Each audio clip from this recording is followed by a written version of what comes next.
મારા દાદાને લગભગ અહીંથી મારા પપ્પા લોકો 100 વર્ષ ઉપર થઈ ગયા રહેતા અહીંયા, પણ આજ તક મેં જો ડેનેજ સાઇન જોઈ નથી. મેં 2 વારનું અરજી કરેલી છે નગરપાલિકાને, નોટિસ બી આપેલી છે, પણ તો સુધી અમારું કામ થયું નથી. મને ડેનેજ સાઇન ખોલીને બી 3 વર્ષ થઈ ગયેલા છે. તો બી લાઈન ચોમાસામાં બહુ તકલીફ પડે જવાની બી. આપણે જો તમે જોહે તો મેં લેડીઝ લોકો બધી આ સાઈડ પર જાય ખુલ્લામાં, બરાબર. કોઈ નાની છોકરી, મારી 2 છોકરી છે, એ લોકો બધી આમ જ જાય ને. જેન્ટ્સ લોકો તમે જોઈ શકો, તમે આ સાઈડ પર જેન્ટ્સ લોકો જઈ શકે. આ ચોમાસામાં અહીંયા બધું પાણી ભરાઈ જાય.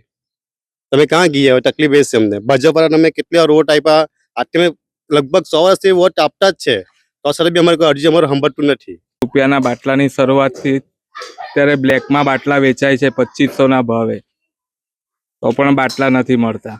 મારે એક વસ્તુ આ કહેવાની છે કે મહાનગરપાલિકા બનવી જોઈએ. બની તો કેવી રીતે? જે મહાનગરપાલિકામાં જે વસ્તુઓ જોઈતી છે એ વસ્તુ તો બની નથી ને. મહાનગરપાલિકા જો જાહેર કરી દીધી હોય તો એમાં જે સગવડો, જે સુવિધા જોઈતી છે તે તો છે નથી. કોઈને રોજી ધંધા નથી, કોઈ મોટી કંપનીઓ નથી, કોઈને રોજગારી સારી નથી, મોટી મોટી કોલેજો નથી, મોટી હાઈ હોસ્પિટલો નથી, કઈ નથી. તો એ પહેલા એ સગવડો કર્યા પછી નગરપાલિકા મહાનગરપાલિકા બનવી જોઈએ.